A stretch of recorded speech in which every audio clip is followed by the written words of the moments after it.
MSLI T V, رہنمائی بدلتی دنیا کے لیے۔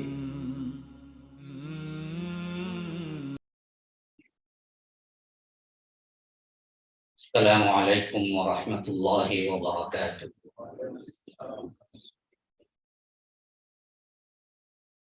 ان الحمد للہ نحمده ونستعینه ونستغفره ونؤمن به ونتوکل علیہ ونعوذ باللہ من شرور انفسنا ومن سیئات اعمالنا،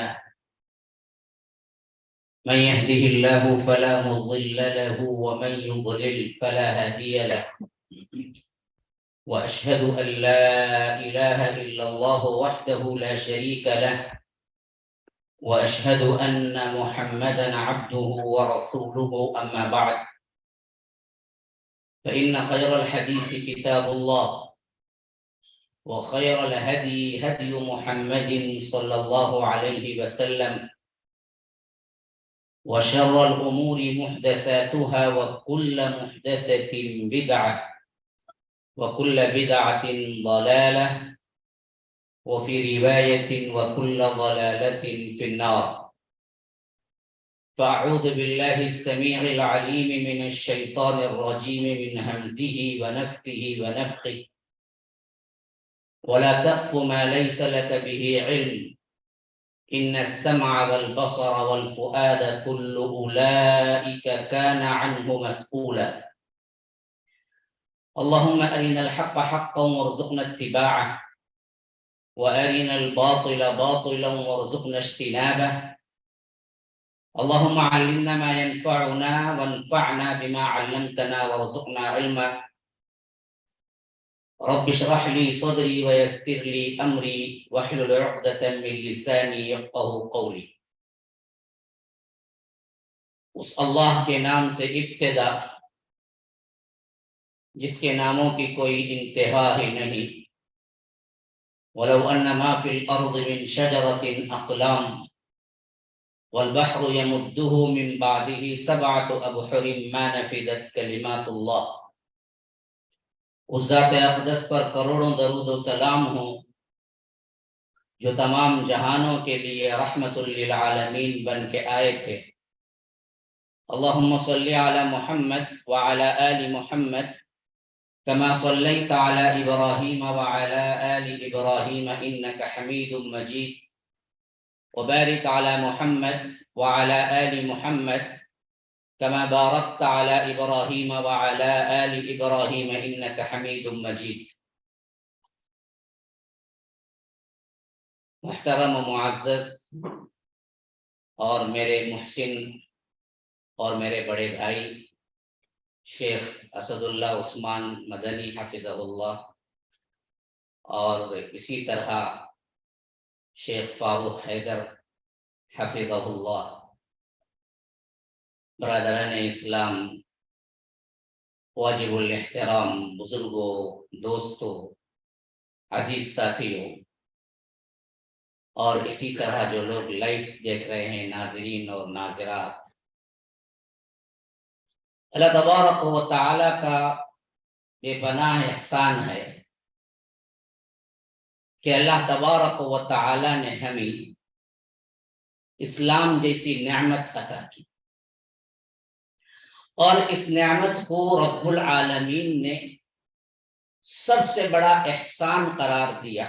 یمنون علیک ان اسلموا قل لا تمنوا علی اسلامکم۔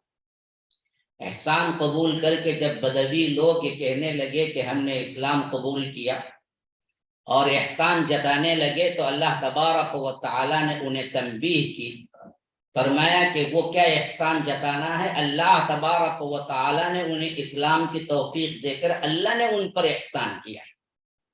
قل لا تمنوا علی اسلامکم، تم نے کوئی اسلام پر کیا نہیں کیا، احسان نہیں کیا ہے۔ یہ بہت بڑی نعمت ہے جو ملی ہے ہمیں، اور اسی تناظر میں آج ہم یہ مجلس سجا رہے ہیں، اور اسی لحاظ سے میں سمجھتا ہوں کہ یہ بہترین موقع مجھے ملا ہے، ورنہ تو میں کہاں، علماء کہاں، میں تو ایک طالب علم ہوں، ذرے کو آفتاب سے کیا نسبت ہے؟ جب شیخ میرے بڑے بھائی موجود ہیں تو میں تو زبان کھولتے ہوئے بھی کانپتی ہے زبان کے، ایک امتحان گویا کہ دے رہا ہوں، لیکن یہ نسبت ایسی نسبت ہے کہ اسلام اور اس پر بولنا اور اللہ تبارک و تعالی اس کی توفیق دینا، اس کے کام میں لگنا، جیسا کہ ابھی تعارف کراتے ہوئے بڑے بڑے القاب یا باتیں میری نسبت سے کہہ دی گئی، اللہ کے فضل سے میں اس کا انکاری ہوں، میں صرف ایک طالب علم اور داعی الی اللہ ہوں۔ اللہ تعالیٰ نے اس کی برکت سے دلوں میں محبت ڈالا، آج اس مقام پہ میں کچھ بولنے کے اہلیت اور ہمت کر سکا، تو یاد رکھیے یہ رب العالمین کا فضل ہے۔ اور اسی طرح میں اجازت لے کے سبق پڑھنے کے لیے بیٹھ گیا ہوں جو پڑھا ہوا تھا، ورنہ تو مجھے کیا ہے بیانات علماء کرام کے سامنے دینے کی تو نہ ہمت ہے نہ میرے لیے یہ صحیح ہوگا۔ بہرکیف اب اعلان ہو گیا ہے، تو اس حیثیت سے جو گفتگو آپ کے سامنے آ رہی ہے، ابھی جیسے کہ اعلان کیا ہے شیخ نے، دلوں کا بگاڑ، اسباب اور علاج، اس حیثیت سے سب سے پہلے میں تعارفی طور پر کچھ باتیں قرآن و سنت سے بتا دوں کہ دل ہے کیا چیز، کس کو کہتے ہیں، قرآن نے کہاں کہاں کس حیثیت سے گفتگو کی ہے دل پر، اور اس کے اقسام کیا ہے۔ یہ بات اگر سمجھ جائیں گے تو پھر اس کا بگاڑ کب ہوتا ہے اور اس کی اصلاح کب ہو سکتی ہے، یہ تمام باتیں سمجھنے میں بڑی آسانی ہوتی۔ ہم سمجھتے ہیں کہ دل ہارٹ کو کہتے ہیں، ہاں دل ہارٹ کو کہتے ہیں، اور زیادہ پڑھا لکھا کوئی طبقہ ہے تو وہ سمجھتا ہے کہ دل خون کو پمپ کرتا ہے، اور زیادہ پڑھا لکھا کوئی طبقہ ہے تو وہ سمجھتا ہے کہ دل اصل میں وہ کام کرتا ہے کہ اچھے خون کو پمپ کر کے، برے خون کو پمپ کر کے اچھے خون کو پورے جسم میں دوڑاتا ہے، پھر اس کے بعد جو خون آتا ہے اس کو صفائی کرتا ہے۔ اور بعض لوگ عمومی طور پر جانتے ہیں کہ دل دھڑکتا ہے تو انسان کی زندگی کی علامت ہے، اور دل ساکن ہو جائے تو انسان مر جاتا ہے۔ یہ تمام وہ عمومی چیزیں ہیں جو دل سے متعلقہ ہم سمجھتے ہیں۔ کیا قرآن یہی پیش کرتا ہے؟ دل کا دھڑکنا، خون کی صفائی، یہی سب کچھ چیزیں ہیں صرف دل کے اندر؟ نہیں نہیں نہیں، ہم نے یہی خطا کی ہے۔ اصل میں دل کے متعلق تو رب العالمین نے ہمیشہ ایمان اور اس کے جو تقاضے ہیں اس کے ساتھ جوڑا ہے، اور بگاڑ کے تعلق سے جتنی رذیل کام ہیں، جتنے برے کام ہیں، جتنے فسادات ہیں، ان سب کو دلوں سے جوڑا ہے۔ اور سب سے پہلی بات تو دل کے کچھ کام بھی ہوتے ہیں یا نہیں، تو قرآن سے پوچھیے۔ جو آیت ابھی میں نے آپ کے سامنے تلاوت کی ہے بنی اسرائیل کی، اللہ تبارک و تعالیٰ کہتا ہے کہ وَلَا تَقْفُ مَا لَيْسَ لَكَ بِهِ عِلْمٌ، دیکھو جو کام، جو بات تمہیں علم نہ ہو، جس کا تمہیں علم نہ ہو، اس پر تم دراصل کلام نہ کرو، اس پر تم اپنے آپ کو پیش نہ کرو کہ مجھے یہ معلوم وہ معلوم۔ وَلَا تَقْفُ مَا لَيْسَ لَكَ بِهِ، جو معلوم نہیں ہے وہاں خاموشی اختیار کرو۔ کیوں؟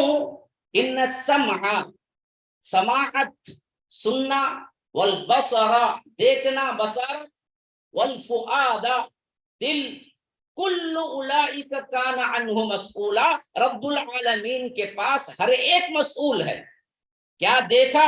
پوچھا جائے گا۔ ہاں، کیا سنا؟ پوچھا جائے گا۔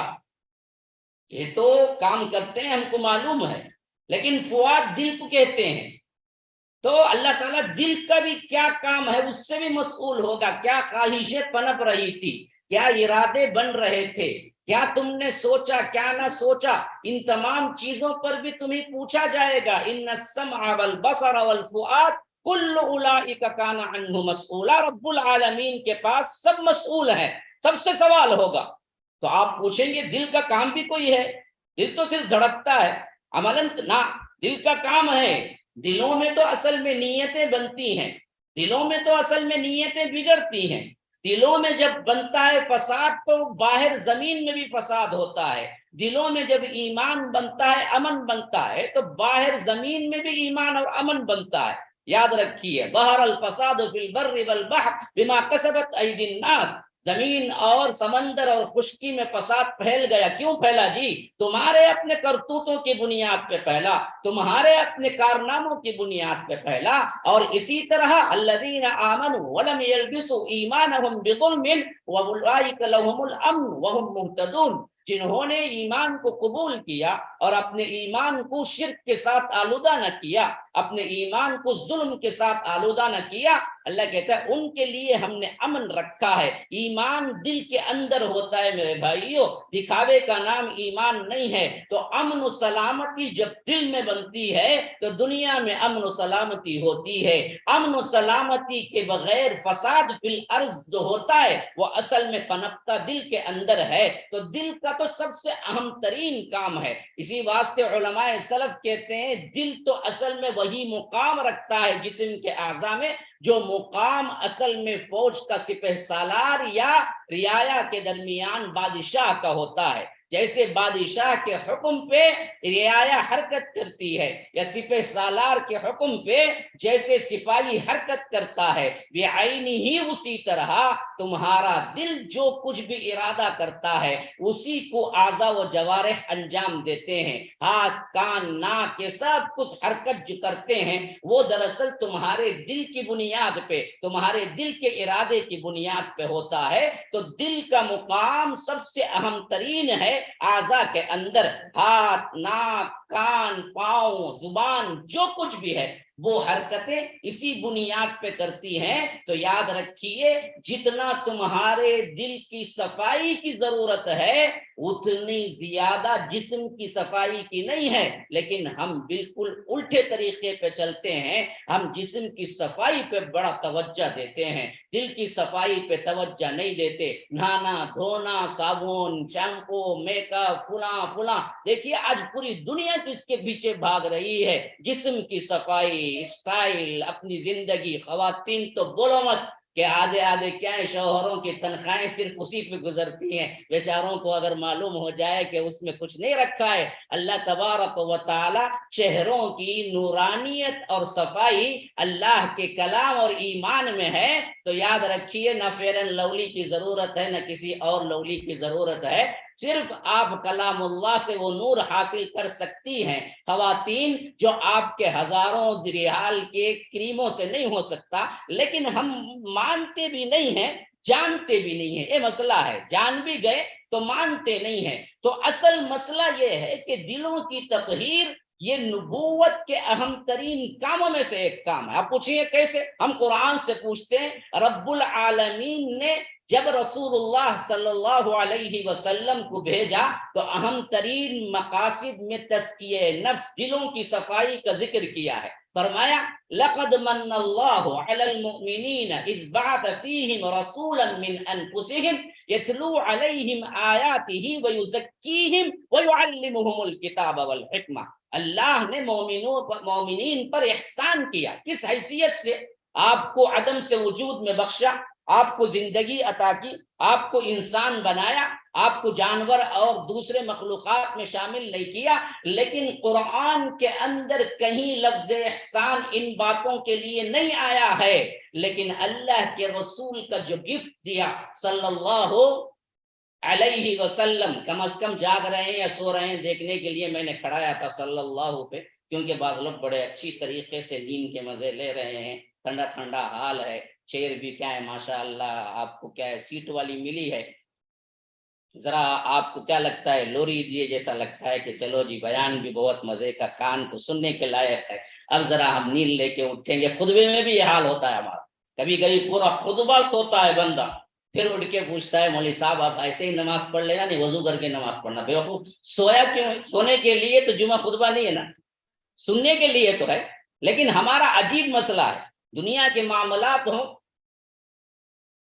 آپ دیکھیے نہ سمجھنے والا بندہ بھی سمجھنے کی کوشش کرتا ہے, ذہن لگاتا ہے, اب بتا رہے ہیں کیسے بتا رہے ہیں, کون سی ٹیکٹس ہے, کون سی تجارت ہے, کیسا کرنا ہے.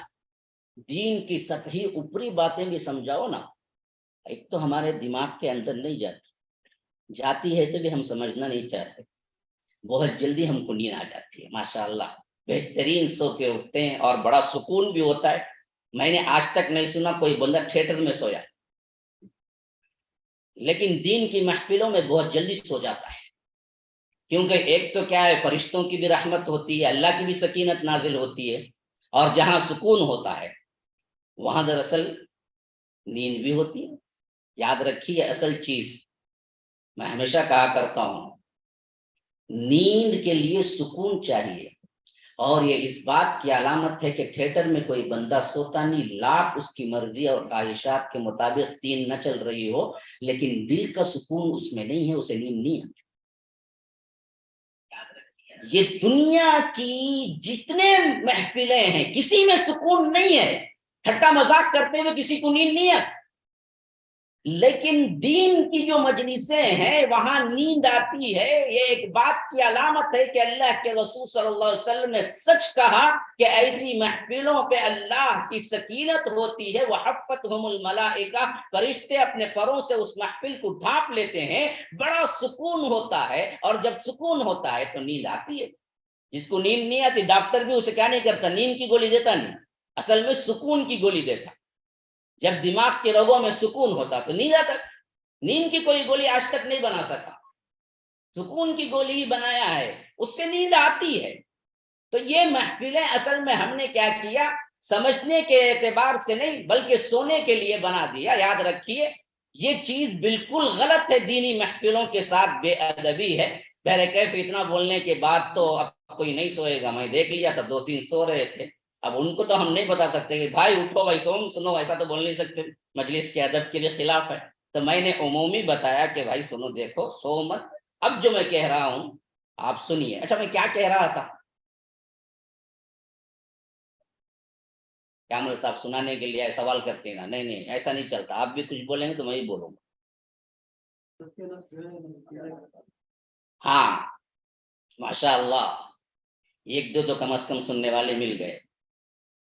تو دیکھیے اللہ کے رسول صلی اللہ علیہ وسلم کی بعثت کے مضمون میں اللہ تبارک و تعالی فرماتا ہے، اور یہ بھی کہ اللہ نے تمہیں گفٹ دیا ہے، احسان کیا ہے، تو رسول کی شخصیت بہت عظیم شخصیت، آپ کو احسان مند ہونا چاہیے۔ اللہ تبارک و تعالی نے اسے احسان کا لفظ استعمال کیا کہ رسول اللہ کو تمہیں میں نے گفٹ دیا، اور تم سمجھتے ہو کہ ارے غیر نہ تو خیر فلاں ہیرو، ان کے پیچھے ہم بھاگتے ہیں۔ کلچر دیکھیے ہمارا کیسے بدل رہا ہے، اللہ کے رسول کی سنتیں کیسے پامال ہو رہی ہے۔ ہیئر کٹنگ دیکھو، بال دیکھو، جسم کا کیا ہے، آپ کا بدن کا لباس دیکھو، ہر چیز دیکھو جو بدل رہی۔ اللہ کے رسول صلی اللہ علیہ وسلم کی سنتوں پہ عمل کہاں گئے؟ یہ تو سب سے بڑا گفٹ ہے، سب سے بڑے ہیرو تو جناب محمد الرسول اللہ صلی اللہ علیہ وسلم ہیں، اور ان کے خصائل، ان کے عادات اور ان کی زندگی گزارنے کا طریقہ سب سے بہترین ہے ہمارے لیے۔ وہ کیسے چلتے تھے، وہ کیسے آ کر دوڑتے تھے، وہ کیسے بیٹھتے تھے، وہ کیسے کھاتے تھے، کیسے سوتے تھے، یہ تمام ایک حرکتیں ہمیں دیکھ دیکھ کے اپنانی چاہیے۔ لیکن ہمیں ویسٹرن کلچر بہت بہاتا ہے، لیکن ہم کو کیا ہے، اللہ کے رسول صلی اللہ علیہ وسلم کا عطا کیا ہوا معاشرہ اور کلچر دراصل ہمیں نہیں بہاتا، یہی اصل مسئلہ ہے۔ تو بہرکیف اللہ نے کہا کہ لقد من اللہ علی المؤمنین، ہم نے احسان کیا مومنین پر، اذ بعث فیہم رسولا من انفسہم، انہی میں سے ایک رسول ہم نے بھیجا، یعنی انہی میں کا مطلب انسانوں میں سے اور قریش میں سے اللہ کے رسول صلی اللہ علیہ وسلم آئے، اور ان کا اہم ترین کام کیا ہے، رسولا من انفسہم یتلو علیہم آیاتہ، وہ تلاوت کرتے ہیں اللہ کی آیتوں کو، ویزکیہم، تزکیہ نفس، دلوں کی پاکی کرتے ہیں۔ کام تو اصل میں 13 سال مکی زندگی میں ہوا کیا، وہی تو دلوں کی پاکی ہی ہوا تھا۔ جب دل پاک ہو گئے پھر تو اللہ کے احکامات پر چلنے کے لیے ان کو آسان ہی نہیں ہے بلکہ تمنا ہو گئی، ان کا مزاج ہو گیا۔ یہاں تک کہ جب اللہ تبارک و تعالی نے حجاب کا بھی حکم نازل نہیں کیا، حضرت عمر کہتے ہیں کہ میرے اندر بہت زیادہ شوق تھا کہ اللہ حجاب کا حکم نازل کرے۔ کئی ایسے معاملات ہیں جس میں اللہ تعالیٰ نے ابھی شریعت کا حکم نازل نہیں کیا، لیکن حضرت عمر کی خواہش پیدا ہو گئی کہ اللہ تعالیٰ نازل کر دے۔ شراب کے سلسلے میں حضرت عمر کہتے ہیں کہ مجھے پہلے سے ہی خواہش ہو گئی کہ اللہ اس کو حرام کیوں نہیں کر دیتا۔ تب اللہ تبارک و تعالیٰ نے یہ آیت اتاری کہ یسألونک عن الخمر والمیسر، لوگ پوچھتے ہیں شراب اور جوے کے بارے میں، قل فیہما اثم کبیر، دیکھو اس میں بڑا گناہ ہے، ومنافع للناس، کچھ کیا ہے، اچھائیاں بھی ہیں لوگوں کے لیے۔ تب حضرت عمر آئے، کہا کہ اللہ کے رسول بس اتنا ہی، یعنی حرام نہیں ہوا، پھر بھی اجازت ہے۔ پھر دوسرا حکم نازل ہوا، یا ایھا الذین آمنوا لا تقربوا الصلاۃ وانتم سکارا، اے لوگوں جو ایمان لائے ہو، نشے کے حالت میں نماز کے قریب نہ جاؤ۔ تو عصر مغرب عشاء بالکل ساتھ میں ہوتے ہیں۔ تو بعض روایتیں آتی ہیں کہ صحابہ دن میں پینا ہی چھوڑ دیے، کیونکہ وقفہ نہیں ہے، نمازیں آتی ہیں درمیان میں، رات میں پینے والے رہ گئے۔ لیکن ایسے وقت میں بھی حضرت عمر آئے، پوچھا اللہ کے رسول بس اتنا ہی حکم ملا، یعنی ابھی حرام نہیں ہوا؟ مزاج دیکھیے خوش شریعت کا بن گیا، کیونکہ دلوں کی تطہیر پہلے ہی ہو چکی تھی۔ تو پھر اس کے بعد آخری حکم نازل ہوا، یا ایھا الذین آمنوا انما الخمر والمیسر والانصاب والازلام رجس من عمل الشیطان، سب کے سب کیا ہیں؟ گندگی ہے شیطان کے، یہ شراب، یہ جوئے، یہ پھانسے کے تیر، یہ تمام چیزیں، فاجتنبوہ، رکو۔ تو اللہ کے رسول نے بلایا حضرت عمر کو کہ عمر ادھر آؤ، اب یہ دیکھو یہ آیت اتری ہے۔ کہا کہ ہاں یہی ہے، یہی تو میں چاہتا تھا کہ اللہ تبارک و تعالی پردے کا، شراب کا مکمل طور پر حرام قرار دے۔ پردے کے سلسلے میں ایک مرتبہ حضرت سودا اونچی تھی، وہ قضاء حاجت کے لیے گئی، تو حضرت عمر نے یوں ہاتھ بتا دیا اور کہا کہ میں نے دیکھ لیا۔ حضرت سودا کو غصہ آیا، امہات المومنین میں سے تھی، اللہ کے رسول صلی اللہ علیہ وسلم کے پاس آئی، کہا کہ اللہ کے رسول عمر نے مجھے کیا ہے ہاتھ بتایا ہے، میں جب قضاء حاجت کے لیے جا رہی تھی۔ اللہ کے رسول صلی اللہ علیہ وسلم نے پوچھا تو کہا کہ اللہ کے رسول آپ کیوں اپنی بیویوں کو پردے کا حکم نہیں دے دیتے؟ میں اسی لیے کیا کہ معلوم ہو جائے کم از کم امہات المومنین تو مکمل پردہ کر لیں، لیکن اللہ نے ابھی حکم نازل نہیں کیا تھا۔ لیکن جب پردے کا حکم نازل ہوا تو عمر بہت خوش ہو گئے۔ تو یہی تو میں چاہتا تھا، یہ موافقت تھی شریعت کے ساتھ، کب؟ جب دل کی پاکی ہو، جب دل کے اندر سے غلاظت نکل گئی، جب دل کے اندر سے حسد و کینہ نکل گیا، تو پھر تو ہم نے دیکھا کہ حضرت سعد بن الربیع کو اللہ کے رسول صلی اللہ علیہ وسلم نے بلایا، انصار کے تھے، اور عبد الرحمن بن عوف مکے کے مہاجرین میں سے تھے، اور بلایا، دونوں کے ہاتھ میں ہاتھ دیا اور کہا کہ دیکھو آج سے تم بھائی بھائی ہو۔ تو کینہ آج سگا بھائی سگے بھائی کے لیے قربانی یا کچھ اس کی تکلیفات کو شیئر کرنے کے لیے تیار نہیں ہے، سگا بھائی سگے بھائی کا دشمن بنا ہوا ہے۔ آج ہمارے اندر اخوت اور رواداری نہیں ہے، لیکن جب دلوں کی پاکی ہو جاتی ہے نا جی، یوں معجزے رونما ہوتے ہیں کہ حضرت سعد بن الربیع کو اللہ کے رسول نے عبد الرحمن بن عوف کے ساتھ بھائی چارہ کرایا، تو حضرت سعد بن الربیع اپنے گھر لے گئے اور سامان کو اکٹھا کر دیا اور فرمایا کہ دیکھو یہ ہے میرا کل سامان، آدھا تم لے لو اور آدھا میں، میرے 2 باغ ہیں، ایک باغ تم لے لو، ایک باغ میں رکھتا ہوں، میری 2 بیویاں ہیں، دیکھ لو پسند کر لو۔ ابھی جی پردے کا حکم نازل نہیں ہوا تھا، اس واسطے کہا کہ دیکھ لو پسند کر لو، جو تم پسند کرو گے میں طلاق دیتا ہوں، عدت کے بعد شادی کر لیں۔ ایسی ایثار قربانی کہیں دیکھی آپ نے؟ آج ہمارے اندر سوچ بھی سکتے ہیں، ارے ہم تو 10-15 ہزار 2,000 روپیے کے لیے بدل جاتے ہیں، برسوں کی دوستی کو توڑ دیتے ہیں، رشتہ داروں کو منقطع کر دیتے ہیں، کیسے کیسے ماحول ہیں۔ یاد رکھیے یہاں پر جو اسوہ ملتا ہے، جب دلوں کی تطہیر ہو گئی تو پھر تو یاد رکھیے ایسے ایسے معجزات رونما ہوتے ہیں کہ ادھر سعد بن الربیع ہر چیز دینے کے لیے تیار ہیں، اور ادھر عبد الرحمن بن عوف کہتے ہیں کہ اللہ آپ کے مال میں، آپ کی اولاد میں، ہر چیز میں اللہ برکت دے، مجھے آپ سے کچھ نہیں چاہیے، بس مدینے کا بازار بتلا دیجئے کہ میں وہاں جاؤں، خود اپنے طور پر کچھ تجارتیں کر لوں، اور اللہ تعالیٰ مجھے میرے حق میں جو لکھا ہے وہ مل کے رہے گا۔ اور بہت دن نہیں گزرے کہ اللہ کے رسول پوچھتے ہیں کہ عبد الرحمن کیا ہوا؟ میں تمہارے اوپر کیا ہے، وہ خاص عطر ہوتا تھا دلہا کا، وہ لگائے ہوئے تھے، پوچھا کہ کیا ہوا؟ تو عبد الرحمن بن عوف نے کہا کہ اللہ کے رسول میں نے شادی کر لی۔ کہا کہ اچھا کیا دیا؟ کیا لیا نہیں، ہم لینے میں رہے تھے، لینا نہیں ہے دینا ہے۔ پوچھا کیا دیا؟ کہا کہ اللہ کے رسول صلی اللہ علیہ وسلم بیج، جو کھجور کی بیج کے اتنا سونا میں نے مہر میں دیا۔ تو فرمایا کہ ولیمہ کیا؟ کہا کہ نہیں کیا۔ فرمایا کہ اولم ولو بشاتن، دیکھو ایک بکری کیوں نہ ہو ولیمہ کرو، ولیمہ ہے اصل میں کھانا نکے کا نہیں، کھانا کھاتے کھاتے کھاتے بس نہیں ہوتا انسان کو، کتنا کھایا تبھی پھر کیا بولتا، دالو بولتا، وہ دالو بولے تو کیا مطلب کہتے مجھے دالو بول، تو مطلب انہیں اپنے کو دالو بولتا نہیں کہتے، انہیں ایسا دالو بولتا، کیا مطلب مجھے بھی دالو، یہ مسئلہ ہے۔ جب انسان اپنے کو دالو بولنا ہے تو دوسروں کو بولتا آپ دال لے، نہیں نہیں نہیں مجھے نہیں چاہیے، آپ کو ڈالوں گا، ہاں ذرا تھوڑا ڈال دوں کیا بھی، تو وہاں سے کیا ہے کھانا اور آگے اور آگے، یہ ہمارا سسٹم ہے کھانے، کھاؤ کھاؤ کھاؤ، بس یہ زندگی بن گئی ہماری۔ تو یاد رکھیے یہ چیز جو ہمیں سب سے بڑا نمونہ ملتا ہے شادی کا، اس میں اللہ کے رسول صلی اللہ علیہ وسلم نے یہی بتایا کہ دیا کیا تھا، مہر دینا ہے، لینے کی کوئی بات نہیں آئی تھی۔ بہرکیف ضمناً یہ واقعات میں نے اس واسطے بنایا کہ میں ابھی ٹاپک میں داخل نہیں ہوا، میں تمہید ہی باندھ رہا ہوں۔ اگر آپ سن کے بتا دیں یہ آ کے اتنا دور لے کے چلے گئے، مجھے تکلیف ہو رہی ہے، میں تھوڑا سا نزدیک کر لیتا ہوں تاکہ آواز ٹھیک ہو، پھر اس کے بعد آپ کو کوئی خلل ہے تب بتا دیجیے۔ تو میں بتا رہا تھا کہ یہ تزکیہ اور نفس کا تزکیہ اللہ کے رسول صلی اللہ علیہ وسلم کے کام کے، نبوت کے اہم ترین حصے ہیں۔ وَيُزَكِّيهِمْ، پھر اس کے بعد فرمایا وَيُعَلِّمُهُمُ الْكِتَابَ وَالْحِكْمَةَ، پھر وہ نبی کیا کرتا ہے، تمہیں کتاب اور حکمت کی تعلیم دیتا ہے۔ تب تذکیر اور تزکیہ نفس ہو گیا تو قرآن و سنت دل میں بیٹھے گی۔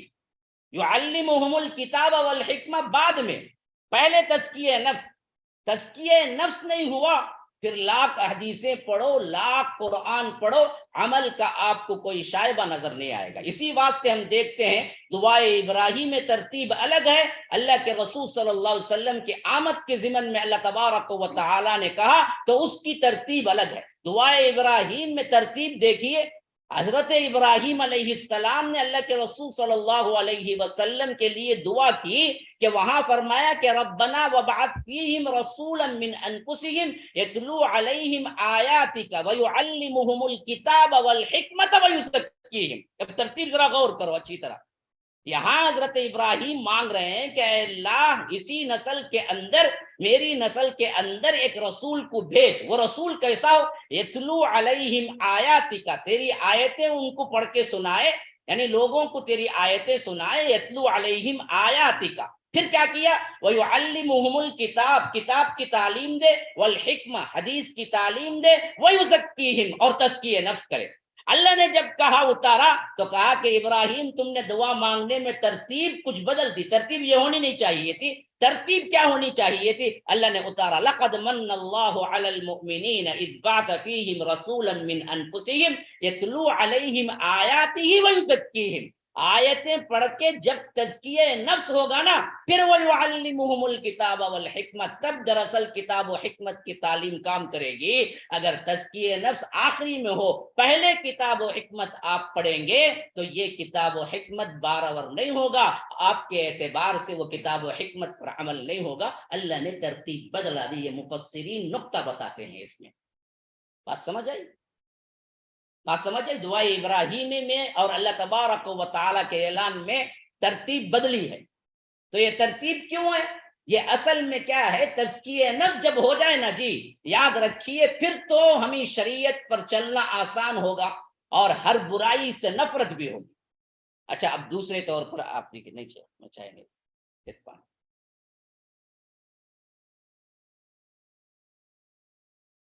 دل عربی میں کیا کہتے ہیں؟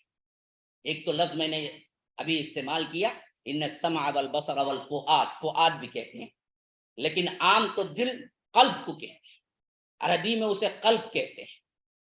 اب اس اعتبار سے قلب اصل میں کیا ہے، تبدیلی کے اندر آتا ہے، قلب یقلب، مطلب تبدیل ہونا۔ ہاں، ہر گھڑی منقلب زمانہ ہے، یہی دنیا کا کارخانہ، اس میں بھی اصل میں وہی معنی ہوا ہے، تبدیل ہوتے رہنا۔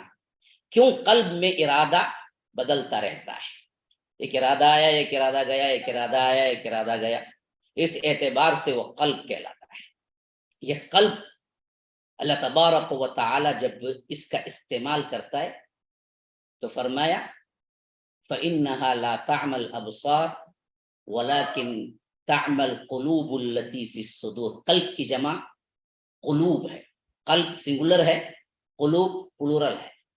فرمایا کہ ان کے آنکھیں اندھی نہیں ہوتی ہیں بلکہ ان کے سینوں کے اندر کے دل اندھے ہو جاتے ہیں۔ گویا کہ دیکھنا صرف ان آنکھوں سے نہیں ہے، قلب سے بھی انسان دیکھتا ہے، جس سے ایمان دکھتا ہے اسے۔ ابو جہل ابو لہب پاس رہ کے بھی نہیں دیکھ سکے، آنکھیں تو تھی لیکن قلب اندھا تھا، تو اللہ کے رسول صلی اللہ علیہ وسلم پر ایمان نہیں لائے۔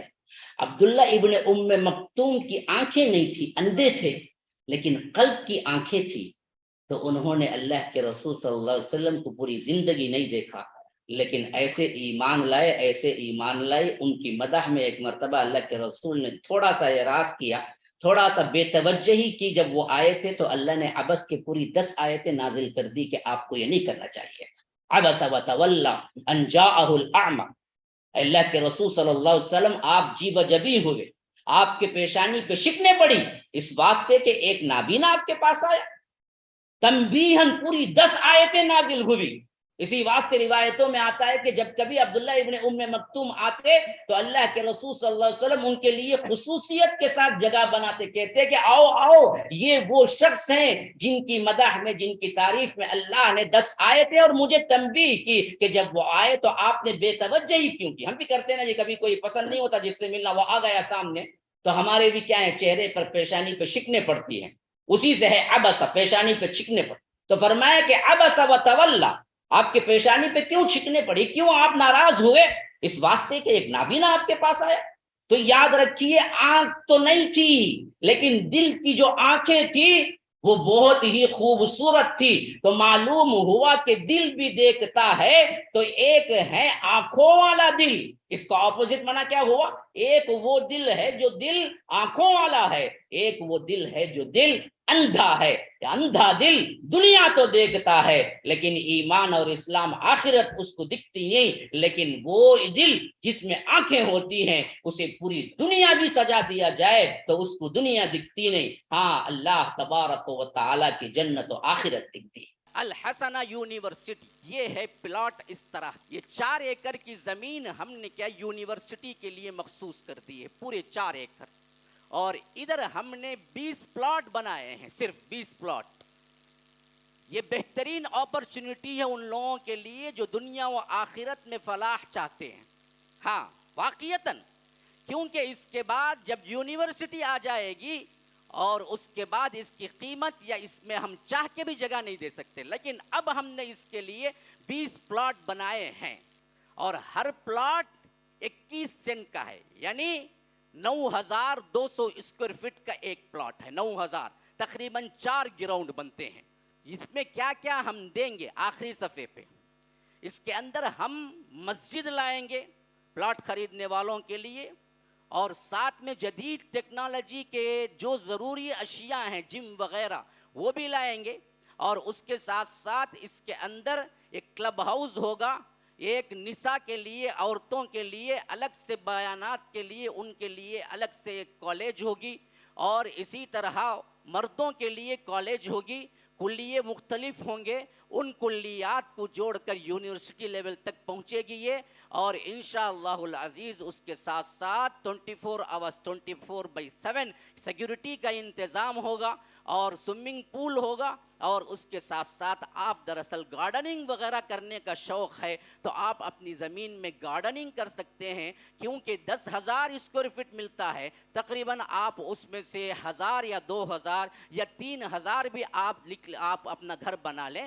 بقیہ آپ کے لیے 7500 یا 7000 کا آپ کے لیے وقفہ ہے کہ آپ جو چاہیں اس میں بنا لیں، اور اس کے علاوہ سب پوروں کے لیے اس میں اسکولنگ پری کے جی ٹو لے کر 12 تک پورا انتظام ہے، بچہ باہر جانے کی ضرورت نہیں۔ 12 کے بعد انشاءاللہ پھر اس کے بعد کالج انشاءاللہ وہیں پر پڑھے گا، اعلیٰ ترین ڈگری تک اس کو پہنچانے کے لیے ہم نے دین کے ساتھ دنیا بھی جوڑا ہوا ہے، باقاعدہ اس کو بیچلر ڈگری اور ماسٹر ڈگریاں دی جائیں گی، ایک الگ سے شعبہ بھی ہوگا خالص دینیات کے لیے۔ اچھا ایک بات اور بتا دوں، یہ 21 سینٹ ایک آدمی کے نام پر ہی نہیں، 2 3 4 آدمیوں کے نام پہ بھی رجسٹر ہو سکتا ہے، آپ میں ہی اپنے لوگ 4 لوگ 7.5 لاکھ مل جائیں گے، 4 لوگ، تو 4 لوگ رجسٹر کر کے اپنے آپ کو الگ کر کے ان کی اپنی زمین بن جائے گی، یہ بھی ہو سکتا ہے۔ ایک ہی آدمی خریدنا ضروری نہیں ہے، 4 آدمی مل کے بھی خرید سکتے ہیں، 6 آدمی مل کے بھی خرید سکتے ہیں۔ اس طرح ہم نے دراصل یہ 20 پلاٹ جو کیے ہیں، اگر اس کو 4 لوگ خریدیں تو 80 گھر آباد ہو جائیں گے یہ ٹاؤن شپ کے اندر۔ یہ اعلان عام ہے، آپ جو کوئی بھی کرنا چاہتے ہیں، اس میں ہم نے کیا کیا، ای ایم آئی بھی رکھا ہے، اگر کوئی 30 لاکھ دے کے خرید نہیں سکتا، 6 مہینے میں بانٹ کر وہ 6 لاکھ روپئے بھی دے سکتا ہے، کوئی مسئلہ نہیں۔ آپ لوگ اس کو غور کریں، جو چاہیں ہمارے ریسیپشن آفس کے اندر سے آپ لے لیں، جن لوگوں کے لیے ضروری ہے، اور جو لوگ اس میں انٹرسٹڈ ہیں وہ دراصل اپنا نام لکھوائیں، یا جو نمبرات ہیں ان نمبرات پہ آپ کانٹیکٹ کر سکتے ہیں۔ آپ کو کون سا دل چاہیے؟ اندھا دل چاہیے یا آنکھوں والا چاہیے؟ ہاں، آنکھوں والا چاہیے تو پھر اپنے آپ پر ہی خود امتحان کر کے دیکھو، کس پہ تمہارا دل ریچھتا ہے، کس پہ تمہارا دل مائل ہوتا ہے، کس کے لیے بھاگتے ہو، دوڑتے ہو، یہاں آئے کماؤ کماؤ جمع، کیا کرتے ہو کما کما کے جمع، آخری حالت وہی ہے، پھر پہنچتا 1-2 سال نہیں رہتا، کچھ نہ کچھ پرابلم لے کے آتا، 1-2 سال نہیں رہتا، اس کے بعد سب کچھ رکھ کے چلا جاتا، کچھ نہیں پایا، کمایا پھر اس کے بعد اولاد کھائی، اپنے کو تو کچھ مزہ نہ دنیا میں ملا نہ آخرت میں کچھ۔ تو دیکھو کہ اصل میں کس طرف مائل ہو رہا ہے دل، کس طرف بھاگ رہا ہے، کون سا دل ہے جو دنیا کو دیکھ کے بدل رہا ہے، نہیں آخرت کے لیے جی رہا ہے۔ تم خود محاسبہ کرو، معلوم ہو جائے گا تمہیں۔ یہ دل کی اہمیت ہے جو انسان جان لے۔ اسی طرح اللہ تبارک و تعالی فرماتا ہے ثم قست قلوبکم من بعد ذلک فہی کالحجر، یہ دلوں کے اقسام، بہت اہم ترین آیت ہے سورہ بقرہ کی۔ یہاں پر رب العالمین نے دلوں کی خاص طور پر چند اقسام بتائی ہیں اور اس کو تعبیر کیا ہے کہ دل کہاں کہاں کیسے ہوتا ہے۔ میں نے بتایا کہ ایک زندہ دل، ایک مردہ دل۔ جس آیت کے میں نے حوالہ دیا اس کے تحت معلوم ہو گیا کہ آنکھیں ہی صرف دراصل دیکھنے والی نہیں ہوتی، دل بھی دیکھنے والا ہوتا ہے اور دل بھی اندھا ہوتا ہے۔ اب یہاں بتائیے اللہ تبارک و تعالیٰ فرمائے ثم قست قلوبکم، پھر کیا ہوا، ان کے دل سخت ہو گئے۔ ہاں، درندوں کے دل، اجسام تو ہیں انسانوں کے، لیکن اصل کیا ہے، درندہ بن چکا ہے اندر کا دل، سخت، کوئی نشانی کام نہیں کرتی، کوئی آیت کام نہیں کرتی، کوئی حدیث کام نہیں کرتی، کوئی مصیبت کام نہیں کرتی، کچھ نہیں، وہی صحیح روٹین، جو روٹین ارونا کے پیریڈ میں اللہ نے کیا کیا وہ سب کے آنکھوں کے سامنے ہے، اور کتنے لوگ دیکھتے دیکھتے چلے گئے، کتنی میتوں کو خود کے بیٹے کھندا دینے کے لیے تیار نہیں ہوئے، لیکن یہ سب کچھ گزرا، لیکن اگلی روٹین جیسے ہی نارمل ہوئی، وہی سگریٹ، وہی پانی، وہی معاملات، وہی پان، وہی ٹی وی، وہی موویز، وہی سیر سپاٹے، کچھ نہیں تبدیلی۔ یہ سب دل نہیں تو کیا ہے؟ نرم دل ہوتا تو روتے، نرم دل ہوتا تو بدلتے، نرم دل ہوتا تو توبہ کرتے، اللہ کی طرف رجوع ہوتے، اپنی زندگی کا اسٹائل تبدیل کرتے، لیکن ہم نے تو کوئی تبدیلی نہیں دیکھی۔ ہاں، موت سے بچنے کے لیے تو 1000 قسم کے ماس وغیرہ تو لگا لیے، لیکن ایمان بچانے کے لیے ہم نے کوئی چیز اپنے نہیں بدلی، بالکل وہی سسٹم، 3 سال یا 2 سال کا عرصہ جو بھی گزرا، لیکن اس کے بعد جیسے ہی معاملہ بحال ہوا، دیکھیے، ہاں، سگریٹ پینے والا کرونا کے ڈر سے تو موت کبھی بھی آ سکتی ہے، سگریٹ نہیں چھوڑا۔ کتنے لوگ ہیں جنہوں نے سگریٹ چھوڑ دیا کرونا کی وجہ سے؟ کرونا کی وجہ سے کتنے لوگ ہیں جو ڈبل ماسک ڈالے آپ بھی گھوم رہے ہیں، لیکن کبھی سگریٹ بھی چھوڑا ہے کرونا کی وجہ سے کہ ہاں نہیں، موت آ سکتی ہے، کبھی بھی اللہ سے پوچھ ہوگی، مجھے بدلنا ہوگا، چھوڑا ہے کسی نے؟ یہ قست قلوبکم ہے، یہ بہت بڑی لعنت ہے اللہ کی، جن کے دلوں کو اللہ سخت کر دیتا ہے۔ یاد رکھو، میں سمجھتا ہوں اس سے بڑا عذاب کوئی نہیں ہے، عذاب ہم سمجھتے ہی نہیں ہے یہ عذاب ہے، سب سے بڑا عذاب سخاوت قلب ہے۔ یاد رکھ، اللہ دل کا دل سخت کر دینا، پھر کوئی چیز کارگر، کوئی نصیحت کارگر نہیں ہوتی۔ اور اللہ کہتا ہے ہم نے ایسا ہی کر دیا بنی اسرائیل کو کہ ان کے دل ہم نے سخت کر دیے، یہ عذاب ہے اللہ کا، جن کے دل سخت۔ جاؤ اپنی زندگیوں میں پیچھے جاؤ، دیکھو کتنے سال ہو گئے تم نے تنہا اللہ کے لیے رویا، کبھی رات میں اٹھ کے ایک آنسو نکلا ہو، کبھی آپ نے کیا ہے اللہ تبارک و تعالیٰ کے ڈر سے اپنے گناہوں کو سوچا ہو اور پھر آنکھوں سے آنسو آ گئے۔ ہاں، اللہ تبارک و تعالیٰ فرماتا ہے سبعۃ یظلھم اللہ فی ظلہ یوم لا ظل الا ظلہ، جن کے اللہ تبارک و تعالیٰ عرش کے سائے میں جگہ دے گا جبکہ کوئی سایہ نہیں ہوگا۔ اس میں ایک صفت والا کون ہے؟ جو تنہائی میں بیٹھ کے اپنے گناہوں پہ غور کرے، ففاضت عیناہ، پھر اس کے آنکھیں بہہ پڑے، ایسے کو اللہ تبارک و تعالیٰ کر عرش کے سائے میں جگہ دے گا. لیکن کتنے ہیں جو تنہائی میں گناہ اور مووی تو دیکھتے ہیں لیکن تنہائی میں اپنے گناہوں کو یاد کر کے کوئی رویا ہے؟ جاؤ اپنی زندگیوں میں ٹٹولو. تم نے 5 سال 10 سال 15 سال 20 سال ہو گیا ہوگا, معمولی دنیا کی چیزوں پہ رویا ہوگا. کبھی 100 ریال گم ہو گئے, کبھی فلاں چیز گم ہو گئی, کبھی بیوی بیمار ہے, کبھی بچے کو کیا ہے زخم ہو گیا, رویا ہوگا. لیکن اللہ کے ڈر سے نہیں رویا. زندگی کے 5 سال گزر گئے ہوں گے, کبھی رونا نہیں آیا ہوگا. 10 سال گزر گئے ہوں گے, کبھی رونا نہیں آیا ہوگا. یہ اللہ کا عذاب نہیں تو اور کیا ہے. ثم قست قلوبکم من بعد ذلک, پھر اس کے بعد ہم نے ان کے دل سخت کر دیے. وہی کل حجارہ, پتھروں کی طرح, نہ او اشد قسوہ, اس سے بھی زیادہ. کیوں؟ پتھر بھی بعض وہ ہوتے ہیں جو اللہ کے ڈر سے رو پڑتے ہیں. وَإِنَّ مِنَ الْحِجَارَةِ لَمَا يَتَفَجَّرُ مِنْهُ الْأَنْهَارُ, پتھر بھی کبھی کبھی اللہ کے ڈر سے پھٹ پڑتے ہیں اور ان میں سے نہریں جاری ہو جاتی ہیں. وَإِنَّ مِنْهَا لَمَا يَشَّقَّقُ فَيَخْرُجُ مِنْهُ الْمَاءُ, کبھی کبھی پتھر بھی ترق پڑتے ہیں اور اس میں سے پانی نکل پڑتا ہے. وَإِنَّ مِنْهَا لَمَا يَهْبِطُ مِنْ خَشْيَةِ اللَّهِ, کبھی کبھی اللہ کے ڈر سے پتھر بھی گر پڑتے ہیں. لیکن ہمارے دل کبھی نہیں روتے. گوشت کا دل ہے لیکن پتھر سے زیادہ سخت ہے. کوئی نشانی ہمیں دراصل بدلا نہیں سکتی, کوئی عبرت ہمیں نہیں بدلاتا, کوئی اللہ تبارک و تعالیٰ کی کوئی آیت ہمیں نہیں بدلاتی. حالانکہ اسلاف کا زمانہ آیا تھا, ایک ایک آیتیں ان کی زندگی بدلنے کے لیے. حضرت عبداللہ ابن مبارک کے سلسلے میں غالباً شیوخ بیٹھے ہوئے, مجھے ذہن میں نہیں ہے, یہ آیا ہے کہ وہ ایک اپنی زندگی کے پچھلے ایام میں ڈاکو تھے, پھر اس کے بعد بخاری رحمہ اللہ کے استاد بن گئے. لیکن ان کی زندگی کو پلٹانے والا ایک واقعہ ہے. ڈاکو کے نیت سے کسی گھر میں کیا ہے, چوری کی نیت سے اندر داخل ہوئے. اندر کوئی پڑھ رہا تھا یہ آیت سورہ حدید کی, الم یأن للذین آمنوا ان تخشع قلوبهم لذکر اللہ, ابھی وہ وقت نہیں آیا تیرے لیے کہ اللہ تبارک و تعالیٰ کے ذکر کی وجہ سے تیرا دل کانپ جائے. انہوں نے کہا کہ ہاں آ گیا, ہاں آ گیا, ہاں آ گیا. بس سب کچھ چھوڑا, تبدیل ہوئے. ایسے تبدیل ہوئے, امیر المؤمنین فی الحدیث امام بخاری سے پہلے کسی کی نسبت تھی تو عبداللہ ابن مبارک کی تھی رحمہ اللہ. ایک آیت بدلا دی انہیں پوری زندگی, ایک ہی آیت. ہم لاکھ بار پڑھو ہماری کوئی تبدیلی نہیں ہوتی, لاکھ بار سیکھو کچھ نہیں ہوتا, لاکھ بیانات اٹینڈ کرو, کان کے مزے کے لیے سنتے ہیں بہت سے لوگ, بس مسئلہ ختم, وہاں سے اس کان سے سنا وہاں سے چھوڑ دی. یہ اللہ کا عذاب ہے. تو ایک ہے سخت دل, ابھی میں نے بتایا تھا, ایک ہے اندھا دل, ایک ہے سخت. اچھا یہ بھی معلوم ہے کہ سخت کب ہوا؟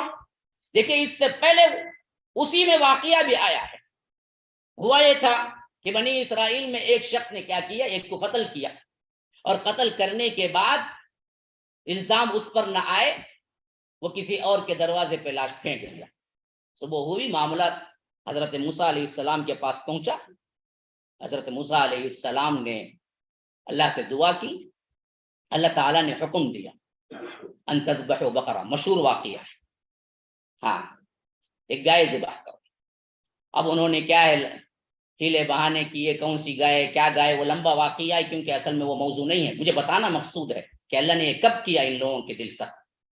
اچھا پھر اس کے بعد آخر میں مان گئے, ہاں ہم ذبح کرتے ہیں, اور انہوں نے ذبح کیا. خود اللہ کہہ رہا ہے فَذَبَحُوهَا وَمَا كَادُوا يَفْعَلُونَ, انہوں نے ذبح کیا لیکن کرنے والے تو نہیں تھے, وہ نیت تو کرنے کی نہیں تھی, اب مجبور ہو کے پس گئے. بعض لوگ ایسے ہی ہوتے ہیں, نماز تو کبھی پڑھنا نہیں ہے, ابھی جاؤ 5 منٹ نا 10 منٹ, ابھی آتا ہوں تمہیں جاؤں نا, کیا بولتے بولتے بولتے آخر وہاں کو پھنستے. اب نہ 1 منٹ باقی رہتا, نہ دوست چھوڑتا, نہیں نا بھائی آؤ نا بھائی جان, اچھا جی چلو جائیں گے, تب آتا ہوں لیول کو.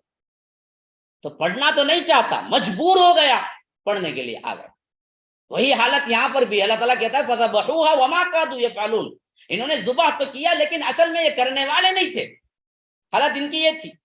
اچھا یہ جب ہو گیا نا, اللہ تبارک و تعالیٰ نے اب حکم دیا کہ فَقُلْنَا اضْرِبُوهُ بِبَعْضِهَا كَذَلِكَ يُحْيِي اللَّهُ الْمَوْتَى, یہ جو گائے کٹی ہے نا اس کا ایک حصہ لو اور وہ مردہ شخص پہ لگاؤ, تو کیا ہوگا؟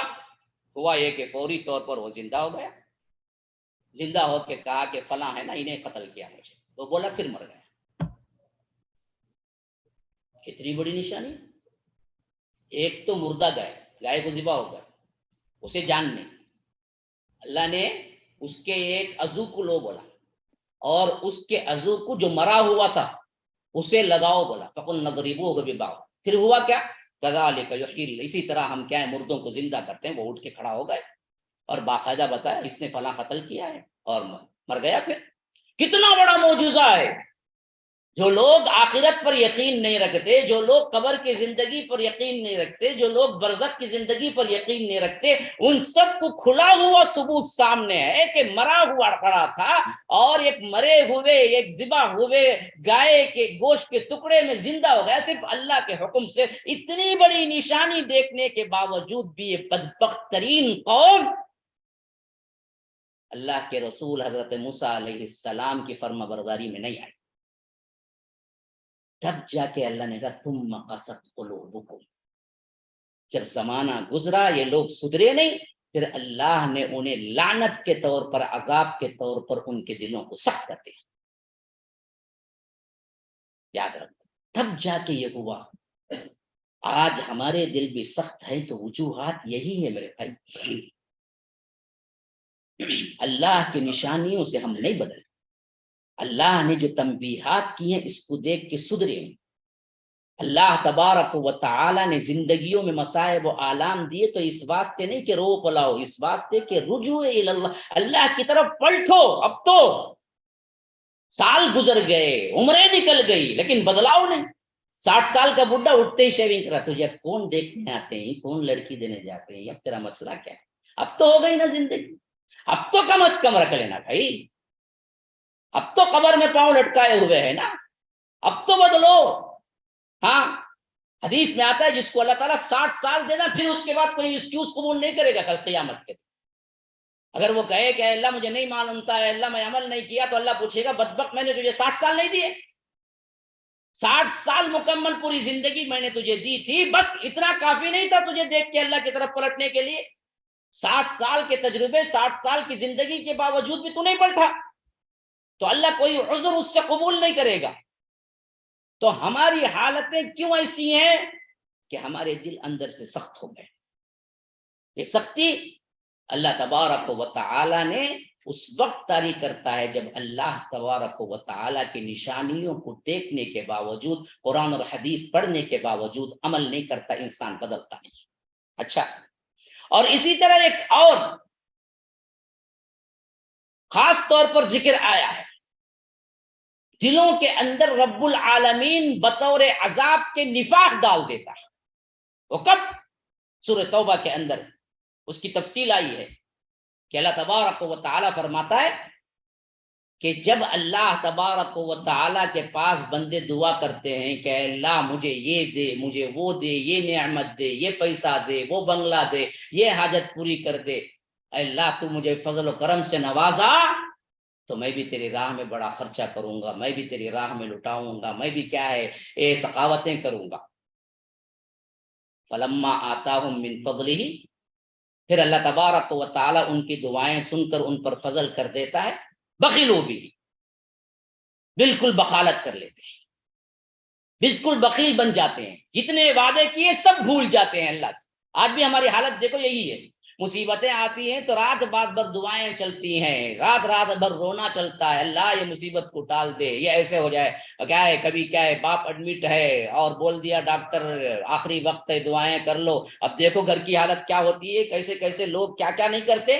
لیکن جیسے ہی اللہ تبارک و تعالی شفا سے نوازتا ہے، جیسے ہی معاملہ حل ہو جاتا ہے، ایسے نکل جاتا ہے گویا کہ اس نے کبھی رب کو پکارا نہیں ہے. وَإِذَا مَسَّ الْإِنسَانَ الضُّرُّ دَعَانَا لِجَنبِهِ أَوْ قَاعِدًا أَوْ قَائِمًا فَلَمَّا كَشَفْنَا عَنْهُ ضُرَّهُ. معلوم تھا مجھے بہت جلد آ جائے گا، مجھے احساس بھی تھا کہ چٹھی آنے والی ہے، ویسے بھی آ گئی، وہ ہر جگہ کا معاملہ بھی ہے. بہرکیف میں اپنے مضمون کو آگے بڑھاتا ہوں. اللہ کے فضل سے شیخ نے مجھے 20 منٹ اور دیے ہیں، تو آپ کو 20 منٹ تو بیٹھنا ہی ہوگا، ہے نا؟ تھک تو نہیں گئے؟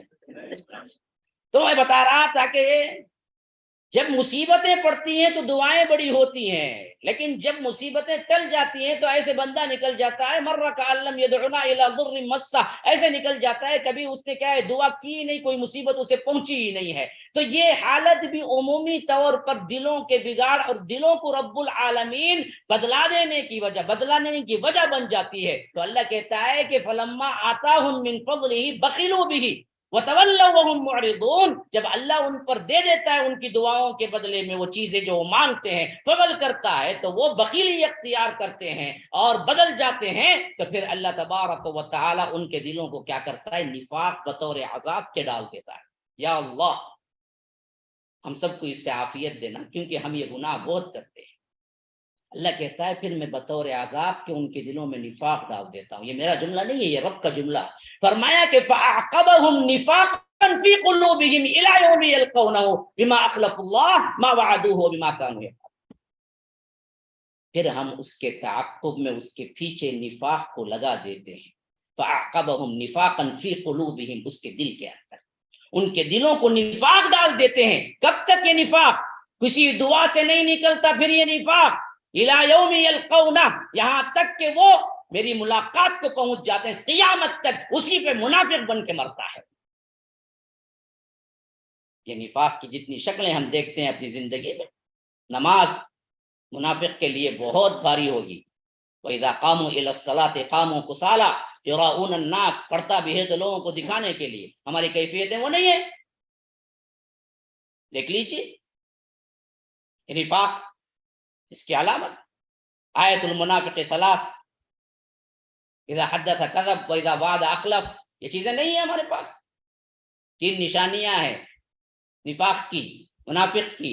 یہ عملی اعتبار سے ہے، علماء نے اس کو عملی اعتقادی کے طور پر تقسیم کیا ہے، تو یہ عملی اعتبار سے ہے۔ بات بولے تو جھوٹ، ہاں وعدہ کرے تو خلاف ورزی، اور ایک حدیث میں خاصم فجر، کیونکہ اس میں 4 ہے، 4 من کن فیہ کان منافقا خالصا، خالص منافق، جس میں 4 چیزیں ہیں۔ کیا ہم نہیں کرتے؟ بات کرے تو جھوٹ، بیکار کی جھوٹ، فائدے بھی نہیں۔ ہاں فون کرتا اٹھاتا، کہاں جی ہی؟ ارے دروازے کے نیچے ہوں جی۔ کہاں جی؟ دکھتے نہیں جی، چپکے بولا سو علیکم جی۔ وہ علیکم پہلے بول سکتا نا، تو کیا فائدہ ملا تجھے؟ صحیح بول سکتا نا کہ بھائی مجھے 5 منٹ ہوگا، آدھا گھنٹہ ہوگا، بول سکتا نا۔ نہ دوست مارنے جاتا ہے نہ پوچھنے جاتا ہے، لیکن جھوٹ کے عادی بن چکے ہیں اور اسے جھوٹ سمجھتے بھی نہیں ہیں۔ جھوٹ بولنا ایک فیشن ہے، ہاں وعدہ خلافی کرنا ایک فیشن، اچھی طرح معلوم ہوتا اسے۔ اب جا کو تم آدھے گھنٹے میں، اسے اچھی طرح معلوم ہوتا بولتے وقت انہیں ہرگز آدھے گھنٹے جانے اسے آدھا گھنٹہ لگیں گا، اسے اچھا معلوم رہتا۔ جہاں جا کے آتوں بول رہا ہے انہیں تقریباً اسے 1 گھنٹہ لگیں گا بول کے معلوم رہتا۔ بولتا اب بھی جب جی آدھے گھنٹے میں آئیں گے، آ جا تم جی آدھے گھنٹے میں، آ تم جی نہیں آتے جی، ارے آ تم جی آدھے گھنٹے میں، بولا نہیں میں جا کو برابر 1 گھنٹے میں چاہتا ہوں۔ اسے بولتے وقت معلوم رہتا آدھا گھنٹہ ہوگا نہیں بول کے بھی، لیکن وعدہ خلافی کرنا بول کے وعدہ کرتا، حالانکہ کوئی ضرورت نہیں رہتی۔ دوست مارنے والا نہیں ہوتا اس کا، نہیں بھائی مجھے برابر 1 گھنٹہ لگے گا، سیدھی بات ہے، ٹھہرنا کا تو ٹھہرو نہیں تو چلے جاؤ، یہ بھی بول سکتا ہوں۔ لیکن عادی مجرم انسان کیا کرے گا جی؟ کرے گا نا وہی کام۔ یہ عادت سے مجبور ہیں ہم، اتنا جھوٹ، اتنا وعدہ خلافی، اور اچھوں کو پہچاننا ہے نا، ذرا غصہ دلا کے دیکھو، معلوم ہو جاتا کون کتنے پانی میں ہے۔ جو بکواس ہوتا وَإِذَا خَاصَمَ فَجَرَ، منافق کی نشانی۔ ہاں جب جھگڑا ہو ہٹ پڑے، گالی گلوچ پہ اتر آئے، بالکل اچھے پانی میں آ جاتے ہیں، اچھے قطرے میں آ جاتے ہیں۔ دیکھ لیجئے ذرا سا ان کے مزاج کے خلاف بات ہو گئی، کیا بس ان کی زبان جو نکلتی ہے، شیطان بھی دیکھنا اللہ اللہ انہوں تو ایسے نہیں تھے نا، ایک پہلی مرتبہ دوسرا نکل کو آیا نا انسان، یہ حالت ہو جاتی، اس حد تک گر جاتا، کیا ہونا بولتا قاسم فجر حدث کذب واذا اؤتمن خان، امانت رکھی جائے تو خیانت کرے۔ یہ چیزیں نہیں ہیں ہمارے اندر، یہ کہیں ہمارے دعاؤں اور ہمارے تمناؤں کو رب العالمین قبول کرنے کے باوجود ہم نہیں سدھرے تو اللہ نے یہ نفاق ہمارے اندر تو نہیں ڈال دیا۔ تو یاد رکھیے یہ تمام دلوں کے اقسام ہیں جو قرآن میں رب العالمین نے ذکر کیے ہیں، اور وہ دل بھی ہیں جو بڑے مرض کے دل ہیں، فی قلوبہم مرض، ان کے دلوں میں مرض ہے، فزادہم اللہ مرضا، اللہ ان کا مرض اور بڑھا دیتا ہے۔ اور یہ مرض کیا ہے؟ بلاکیج کا مرض نہیں ہے، ہاں گئے کہتے 90% بلاک بولا جاتا کرنا جتنے میں سرجری، یہ بلاکیج کا مرض نہیں ہے جو اللہ یہاں ذکر کر رہا ہے، دلوں کا مرض، دلوں کا مرض نفاق ہے، یہ اصل بچنا ہے۔ بلاکیج سے تو ہارٹ اٹیک آئے گا، مر جائے گا بندہ، لیکن دنیا نے آخرت سدھر گئی تو اسے جنت مل جائے گی۔ لیکن یہ جو بلاکیج ہی نا جی، جسے اللہ کہتا ہے کہ ان کے دلوں میں مرض ہے، یہ مرض آ جائے تو یاد رکھو دنیا بن جائے لیکن آخرت نہیں بن سکتی. آخرت میں اللہ تبارک و تعالیٰ کے عذاب سے بچ نہیں سکتے. تو مرض والے دل بھی ہیں, شک والے دل بھی ہیں.